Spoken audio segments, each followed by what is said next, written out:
Did you ever wonder how one brave act could change two lives forever? A little girl saved the millionaire's son, and what he did next would change both their lives forever. Nicholas Hale had never considered that one moment of distraction could change everything. He had spent his entire life believing that order and control were what kept the world in place, and he had built his success on never letting himself lose focus. That afternoon, he was pacing slowly along the wide paved path of the park near his company's offices. His phone pressed to his ear as he tried to finish a call that should have ended an hour ago. The late sun was sliding toward the horizon, turning the tops of the trees gold, and a faint breeze stirred the leaves and carried the smell of fresh grass and warm pavement. He could see his 4-year-old son, Alex, a few yards ahead, weaving between benches and flower beds with the bright, clumsy energy of a child who hadn't learned to be afraid of anything yet. Every so often, Alex glanced over his shoulder to be sure his father was still watching. Each time, Nicholas lifted his free hand in a reassuring little wave, not breaking his conversation, but trying to make sure the boy knew he wasn't alone. Alex had been talking all day about the pigeons he'd seen on their last walk, about how he was going to chase them and maybe catch one just to see if its feathers were as soft as he imagined. Nicholas had smiled and nodded, promising they'd come back when he had time, never thinking it would happen on a day like this, when he was carrying the stress of 6 meetings and an unresolved contract that felt too important to ignore. He was just turning away to check the message that had buzzed in his other pocket when he heard the sudden high pitch of tires gripping asphalt. Can you imagine the fear in that moment? His heart stopped in the space of a single breath, and he looked up to see that Alex had strayed from the safe curve of the path and was only a few steps from the edge of the road. For an instant, Nicholas couldn't move. He felt the world narrow to the small shape of his son, the two-plowed car, the sound of his own heartbeat roaring in his ears. But before he could take a single step forward, something blurred past the edge of his vision. A small figure in a pink t-shirt and a denim skirt came running so fast she almost stumbled. He watched frozen as the girl reached Alex, grabbed him by the shoulders with both hands, and gave a sharp push that sent him sprawling backward onto the grass. Her own knees hit the gravel hard enough that he could hear the sound even from where he stood, and she landed on her palms to keep from falling on her face. The car braked with a shriek of rubber and stopped just beyond where Alex had been standing. For a second, no one moved. Nicholas felt as if he were standing behind glass, unable to do anything but watch. He could see Alex sitting up on the grass, dazed but unhurt, and the girl on her hands and knees with her blonde hair spilling over her face as she tried to catch her breath. His phone slid from his hand onto the path without him noticing. He started forward and it felt like waking up from a bad dream that had turned out to be real. He dropped to his knees next to Alex, his hands shaking as he checked for any sign of injury. The boy looked up at him with wide blue eyes so like his own, and Nicholas realized he was holding his breath until Alex spoke in a small, trembling voice that cracked halfway through. "Daddy, she saved me." Nicholas swallowed against the tightness in his throat, and his gaze shifted to the girl who had moved back a little, sitting on her heels with her scraped hands folded in her lap. She looked even smaller now that she wasn't moving. Her arms were thin and her knees were scraped raw where the gravel had torn the skin. She was breathing fast and her chin trembled as if she were trying not to cry. In that instant, Nicholas felt something split inside his chest, something he hadn't even known was still capable of breaking. He reached out a hand toward her without thinking, wanting to thank her, to steady her, to understand why a child he'd never seen before had risked herself without a moment's hesitation. The girl didn't move away when Nicholas reached his hand toward her, but she didn't take it either. She looked up at him with wide blue eyes, and he could see her lower lip tremble as she tried to keep her composure.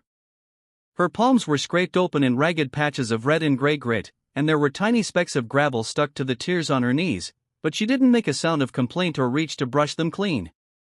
For a long moment, Nicholas simply stared at her, unable to form a single word. He was aware of the hush that had settled over the path, the curious glances of passers-by who slowed when they saw a man in a suit crouched beside 2 children, the hush that only follows something narrowly avoided. He realized his heart was still pounding so hard that he felt it in the back of his throat. He swallowed, searching for words he hadn't needed in years, the kind that were meant for comfort rather than commands. When he finally spoke, his voice came out softer than he expected. "Are you all right?" he asked, careful not to startle her. "You're hurt."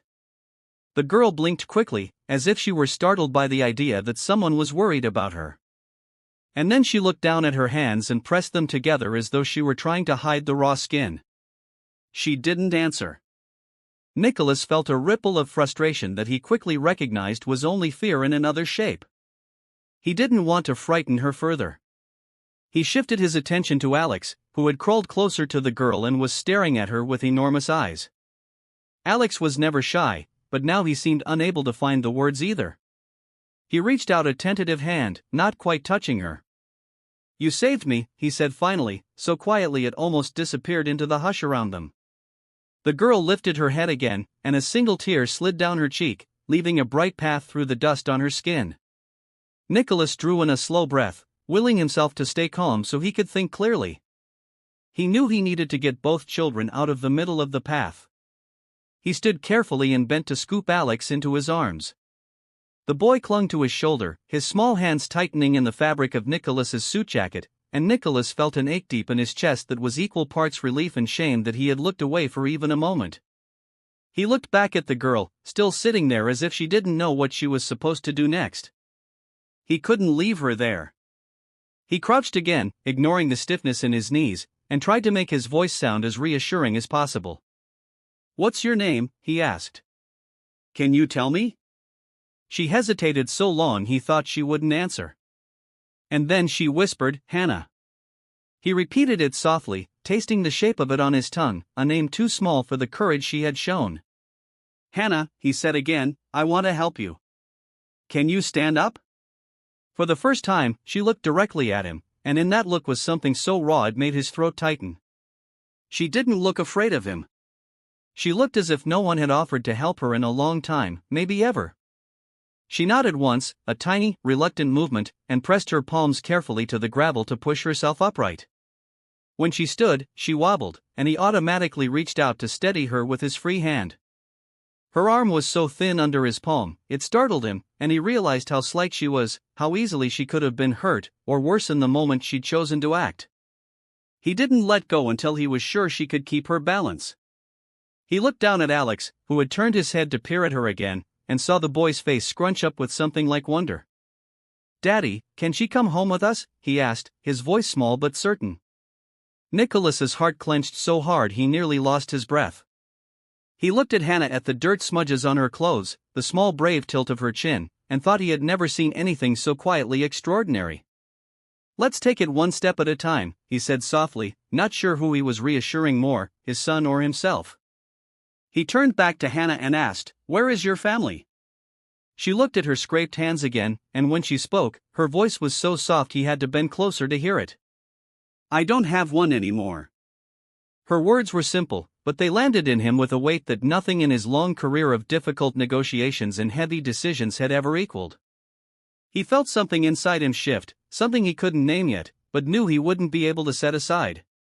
He straightened, feeling the breeze ruffle his hair and Alex's as he held the boy tighter.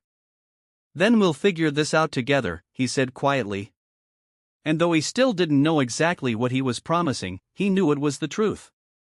Nicholas felt as if the world had narrowed to just this small circle of quiet where the three of them stood. Everything beyond it, the cars crawling by, the curious glances of people on the sidewalk, the soft rustling of leaves, seemed to recede into a dull, unimportant blur.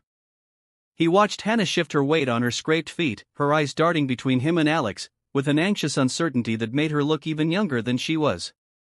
He realized with a sudden ache that no child should have eyes that guarded, that used to being ignored. He glanced down at his son, who was still tucked against his chest, and saw that Alex was watching Hannah with an open, unblinking curiosity that held no fear or suspicion, only a kind of instinctive recognition that she mattered because she had stepped into danger without a thought for herself. That was something Nicholas couldn't ever repay, no matter how many polite words he could summon. He turned a little so he could look Hannah in the face without towering over her. And he asked again in the gentlest voice he could find, "Is there someone I can call for you? Any relative or a neighbor?" She only shook her head once so slightly that it might have been a flinch.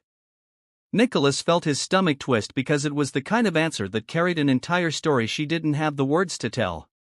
He swallowed and studied the raw scrapes on her hands and knees. The way her shoulders hunched forward as if she was waiting for scolding or dismissal. It occurred to him that she probably didn't expect anyone to thank her, let alone offer her help.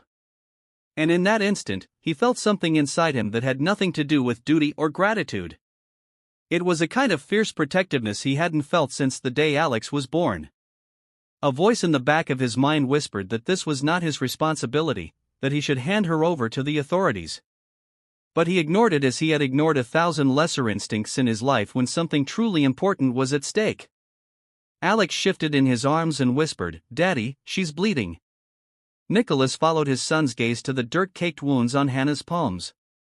He crouched again so their faces were nearly level, careful to keep his voice steady, and said, "Hannah, I'd like to take you somewhere safe so we can clean up your hands and make sure you're okay. Is that all right with you?"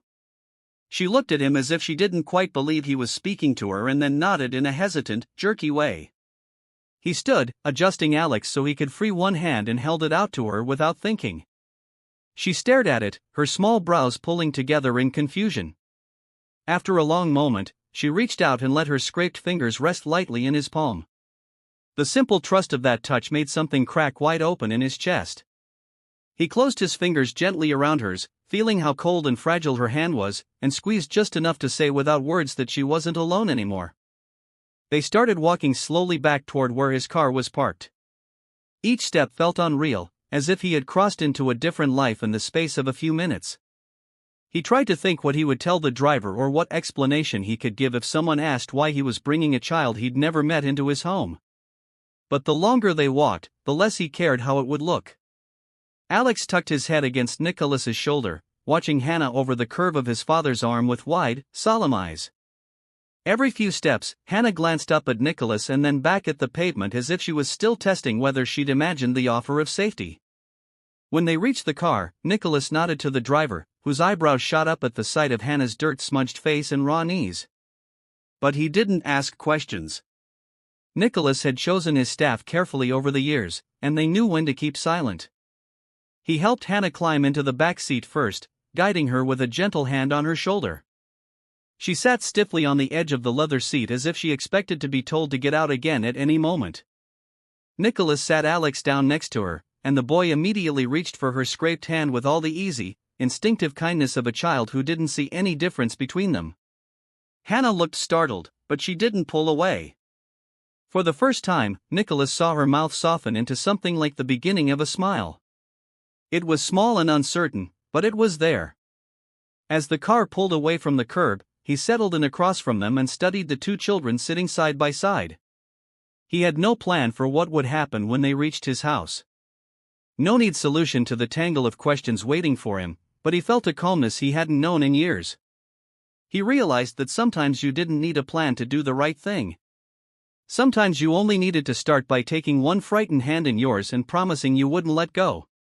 The car ride was almost completely silent, except for the occasional soft rustle of Hannah's skirt when she shifted her legs, or the faint sound of Alex drawing in a shaky breath after everything that had just happened. Nicholas sat opposite them, his hands resting on his knees, watching the two small figures on the leather seat with a sense of unreality that kept creeping in like a draft under a door. In all his years of building companies, managing crisis, and making decisions that shaped the lives of thousands of employees, he had never once felt so entirely unprepared. He didn't know how to comfort a child who had lost everything, or how to make sense of what it would mean to bring her into his life, even temporarily. But when he looked at Hannah's scraped hands folded carefully in her lap, and the way she kept sneaking glances at Alex as though she couldn't quite believe she was allowed to sit beside him, he knew with absolute certainty that taking her with them had been the only choice that made sense. As they drove through the quiet streets, Nicholas studied her small face in the glow of the passing streetlights. Her cheeks were strewn with dirt and tears, and her hair had fallen loose from whatever clip or ribbon had once held it back. Even so, there was something composed about the way she sat, as if she had learned early not to expect anyone to look after her. That realization pressed against his heart in a way he couldn't ignore. He thought about how many nights he had lain awake in his enormous house, haunted by the fear that he wasn't doing enough for Alex, that no amount of money or comfort could replace the mother he had lost before he was old enough to remember her. And now here was this little girl who had given all the care she had in one instinctive moment to save his son, even when no one had ever taught her that anyone would do the same for her. At a red light, he leaned forward slightly and spoke, careful to keep his tone calm so she wouldn't flinch. "Hannah," he said, and when she looked up, her blue eyes were enormous in the dimness of the car. I know you don't know me, and this is probably very confusing, but I want you to know you did something very brave today. You protected Alex when I couldn't." He hesitated, searching for the right words, the kind that were simple enough for a child to understand, but true enough not to sound hollow. "You're safe now. All right. No one is going to ask you to leave." She didn't say anything, but her lips parted as though she might try. And for an instant, he saw something flicker across her expression, something fragile and almost too painful to look at. It was hope. She glanced down again, studying her hands as if they belonged to someone else. And Nicholas felt his throat tighten. He wondered how long it had been since anyone had told her she was safe. When the car finally pulled through the iron gates at the end of the long drive, Hannah straightened a little, her eyes wide as she took in the massive house. Even in the dark, with only a few lights glowing in the windows, the place looked almost like something out of a storybook. Nicholas had always thought of it as too big and too quiet, a reminder of everything he had lost. But tonight, it felt different. It felt, for the first time, like there might be enough space inside it for something other than loneliness. He helped Alex climb out first and then turned to Hannah, offering his hand again. She looked at it for so long he thought she wouldn't take it, but then she lifted her chin and slipped her small scraped fingers into his. The simple trust of that touch undid him more than any tears could have. They stepped into the foyer together, the polished floors reflecting the warm light from the chandeliers overhead. Hannah hesitated on the threshold, her eyes darting from the high ceilings to the staircase and back to Nicholas as if she were trying to decide if she was really allowed to stand there. One of the house staff came forward, her face creased in concern, but Nicholas lifted a hand to stop the questions before they began. "This is Hannah," he said, his voice steady, even though he felt anything but steady inside. "She'll be staying with us for a while." He didn't know how long a while would be. But saying it out loud made it feel real. And he realized he wanted it to be real. He wanted her to feel that here. At least she didn't have to wonder where she belonged. He led her into the kitchen where he knew the light would be softer and gestured to a chair. Hannah sat carefully on the very edge, her back straight, her hands folded in her lap again. She looked so small and tired that he felt an ache in his chest he didn't know how to soothe. He moved to the sink, filling a basin with warm water and finding the first aid kit he kept in a drawer he never used. As he carried everything back to the table, he felt Alex slip his hand into his again. The boy looked up at him, his blue eyes solemn. "Daddy, are we going to help her?" he asked as if he already knew the answer. Nicholas looked at him and then at Hannah, who was watching them both with that same wary, silent hope. He drew in a breath that felt steadier than he expected, and said, "Yes, we are." And for the first time, and longer than he could remember, he felt certain that whatever came next, he was exactly where he was supposed to be. Nicholas set the basin of warm water and the first aid kit on the kitchen table and pulled a chair around so he could sit facing Hannah. The overhead light glowed softly across her hair, catching every little curl and making her look more like the child she should have been and less like the frightened stranger who had saved his son. She kept her gaze lowered, her scraped hands folded so tightly in her lap that her knuckles had gone white. He could see the tiny tremor in her shoulders and realized she was bracing herself for something she didn't have words for, something she clearly expected to hurt or shame her. A wave of protective sorrow rose so sharply in his chest that he had to take a moment before he trusted himself to speak without his voice breaking. He drew in a breath and reached carefully for her hands. When his fingers brushed her small dirt-smeared knuckles, she flinched and he felt her whole body stiffen. But she didn't pull away, and after a moment, she lifted her eyes just enough to meet his. That one flicker of trust settled something deep in his chest, and he felt the terrible sense of helplessness begin to ease, replaced by a quiet conviction that whatever happened next, he would not let her face it alone.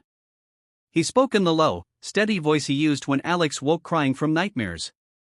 "I'm going to clean these cuts, all right, it might sting a little, but I'll be as gentle as I can." She didn't answer, but her fingers uncurled fractionally, and that was enough for him. He dipped a clean cloth in the warm water and began wiping away the grit and dried blood. As soon as the cloth touched her skin, she winced and drew in a shaky breath, but she didn't make a sound. He worked slowly, pausing every few seconds to let her adjust. The dirt gave way to pale, tender skin, and he saw that the scrapes were deeper than he'd first thought, the kind of injury that must have hurt terribly even before the shock wore off. He realized with an ache that she hadn't spared a thought for herself when she'd seen Alex in danger. She had simply acted. He thought of all the meetings he'd sat in, surrounded by people who claimed courage was making the hard decisions.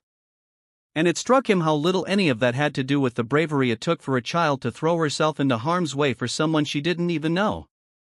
At the edge of his vision, he saw Alex climbing carefully into the chair next to Hannah. The boy sat on his knees so he could see over the table, his small hands planted flat on the surface. He didn't speak, but he watched every motion Nicholas made, his wide blue eyes solemn. When Nicholas glanced up, Alex nodded once, as if to say he approved of his father's care. The sight filled him with a tenderness that almost undid him completely.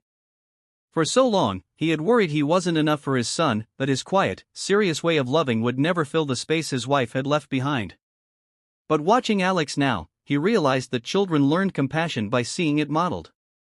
And maybe he had done more right than he'd ever allowed himself to believe.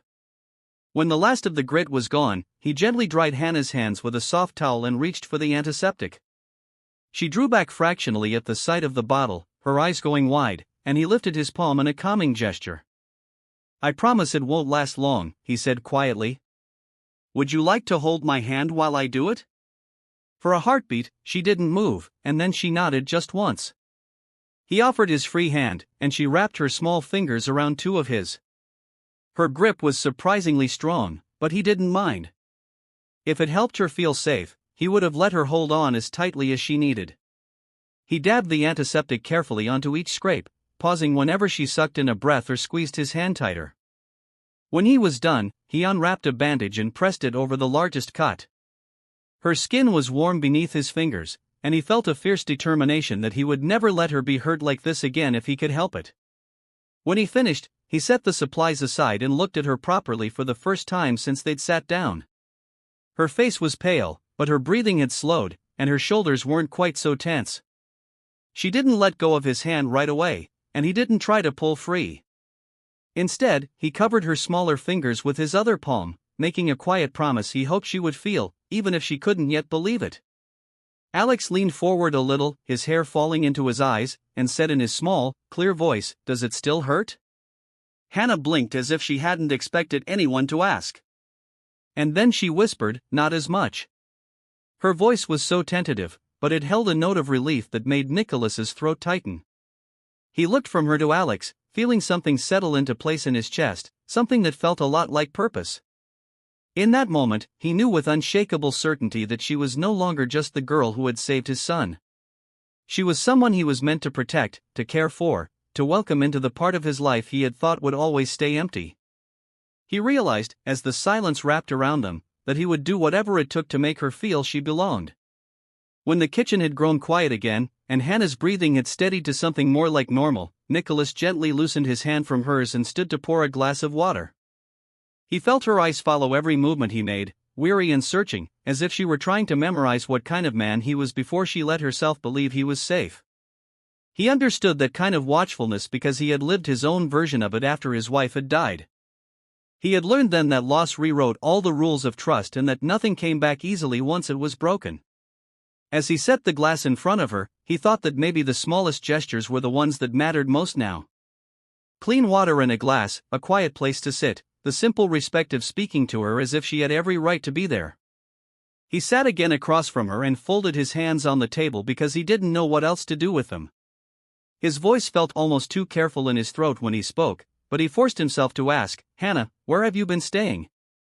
For a moment, she didn't answer, and he wondered if she would refuse to speak at all. But then she lifted her chin, her mouth pressing into a line that was somehow both proud and afraid. "Different places," she said quietly. Sometimes people let me sleep on their porch." She didn't say it with any trace of complaint, only a tired resignation that made something deep inside him go cold. No child should have to tell a stranger she had been living on porches. He glanced down at Alex, who was listening with wide, solemn eyes, and realized his son was learning in real time just how big the world's unfairness could be. Nicholas took a slow breath and nodded, trying not to let the rawness in his throat show. "Thank you for telling me," he said softly. "I'm glad you're here now. You don't have to worry tonight." He meant every word, but he knew he couldn't leave it at that.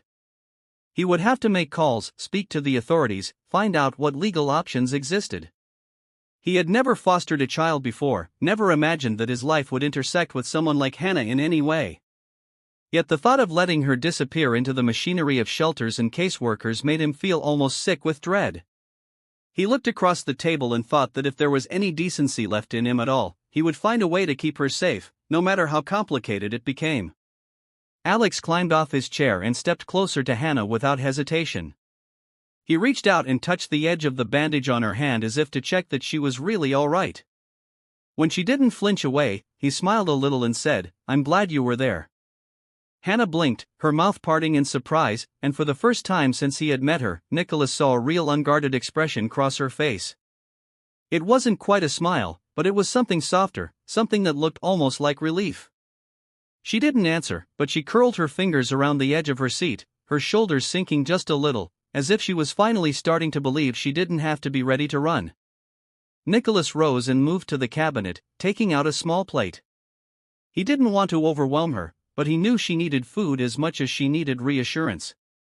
He placed a few slices of buttered toast and an apple on the plate and set it in front of her. "Eat as much as you want," he told her gently. "There's more if you're hungry." She looked down at the food, her lashes casting dark shadows on her cheeks, and for a moment, she didn't move. Then she picked up the toast with both hands, careful not to pull at the fresh bandage, and took the smallest bite he'd ever seen. He watched her chew and swallow, and it struck him that she was trying not to eat too quickly, that she was used to rationing whatever she was given. He felt that same cold fury and sorrow gather in his chest, and he knew without a doubt that she deserved better than a life spent waiting for the next kindness to be taken away.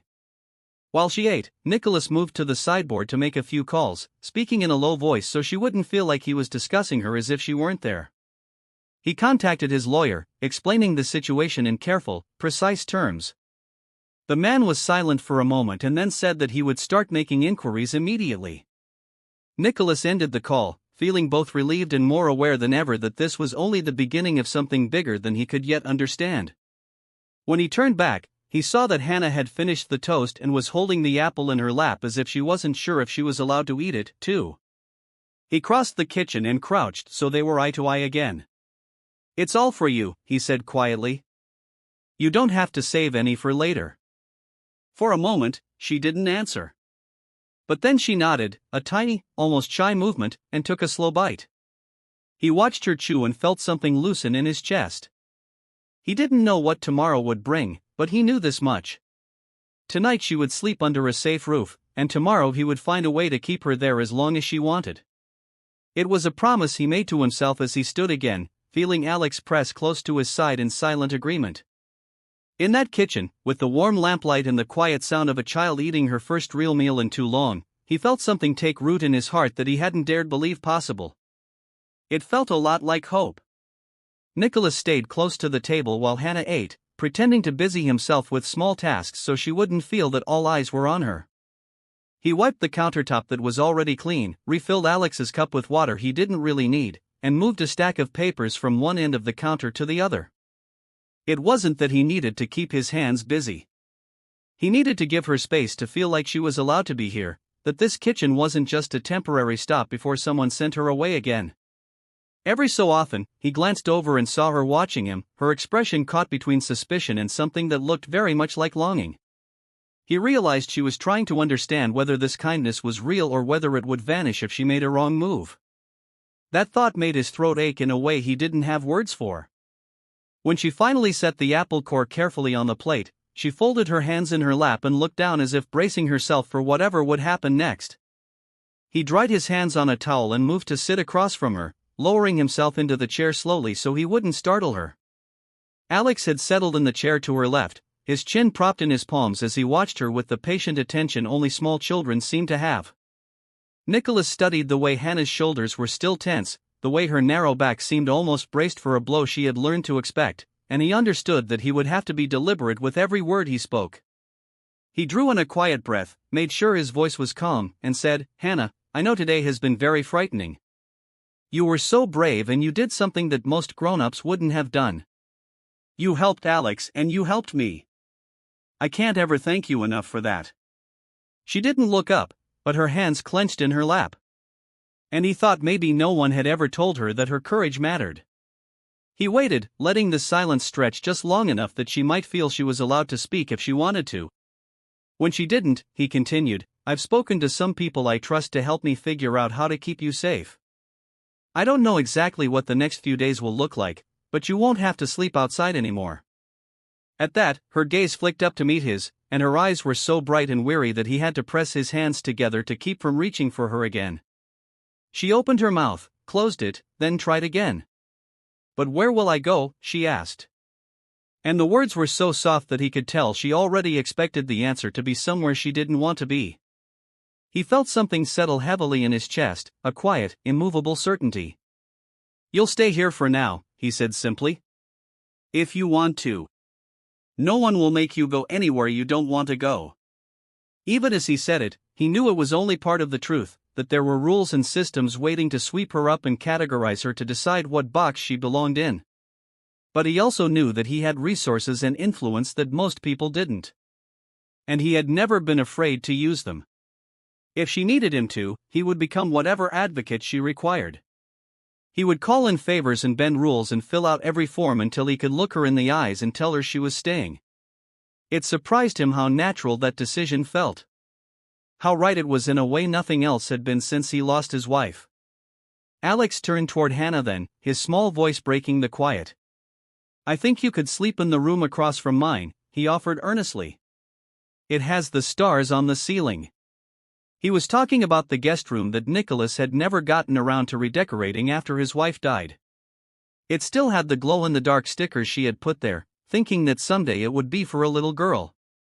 Nicholas felt his breath catch because he had avoided even looking in that room for years. But somehow the thought of Hannah lying under those soft green stars didn't feel painful. It felt almost like coming full circle. Hannah's mouth moved, and for a moment, she didn't speak. When she finally whispered, "I've never had my own room." The simple honesty of it sliced through every last defense Nicholas had left. He reached across the table, this time, not caring if she flinched, and laid his hand very lightly over hers. Her fingers tensed, then slowly relaxed as if she was making the same decision he was to trust, even if it hurt. "Well," he said softly, steadying his voice because it felt thick in his throat. "Then it's about time you did." They stayed there like that, hands touching on the smooth wooden table. The warm kitchen light holding them in a fragile circle of quiet. Nicholas knew there were things he couldn't promise. He couldn't say the road ahead would be easy or that she wouldn't have moments when all this felt too much. But he could promise she would not face it alone. As he looked at her small face, still pale and bruised with exhaustion, but beginning to soften around the edges, he felt something he hadn't in so long he barely recognized it. It was hope, yes, but more than that, it was the certainty that this unexpected, tender connection was exactly what all of them needed. And in that moment, as Alex reached over to rest his hand beside theirs, Nicholas finally understood that maybe this was the way a family could begin, not through plans or expectations, but through the simple, quiet choice to stay. The house had always felt too big at night, a cavernous place where Nicholas could hear his own footsteps echoing down the hallways long after Alex was asleep. He used to think that silence was simply the price of survival after losing his wife, that emptiness was the only safe alternative to heartbreak. But as he carried a folded blanket and a fresh set of sheets into the guest room with the glow-in-the-dark stars, he realized that maybe it had never really been safety he was clinging to. Maybe it was fear. He paused on the threshold and looked around the small, neatly kept room. The soft blue curtains moved gently in the draft from the vent, and the bed looked too crisp and untouched, as if it were waiting all these years for someone to belong there.